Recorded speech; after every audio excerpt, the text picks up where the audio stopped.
ডিপ্রেশনে ভুগছেন, পেরেশানিতে আছেন, খুব বেশি দুশ্চিন্তায় আছেন, কোনো কিছু ভালো লাগছে না, আল্লাহর সাথে একটু কথা বলেন।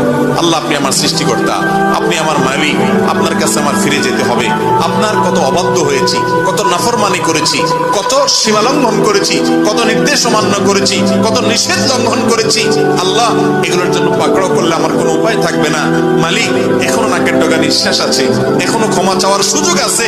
আপনি ক্ষমা চাইলে ক্ষমা করে দেন। আমি তওবা করছি, আর কখনো নির্লজ্জ কাজ করব না, আপনার নাফরমানি করব না। আপনি আমার অমুক পাপটা মাফ করে দেন, তমুক পাপটা মাফ করে দেন, আমাকে পাপ থেকে বাঁচায় রাখেন। আল্লাহ, আপনি আমাকে হেফাজত করেন। আপনি হেফাজত না করলে আমি নিজে নিজে বাঁচতে পারবো না। মালিক, আপনি রহম করেন। আল্লাহর সাথে একটু কথা বলেন।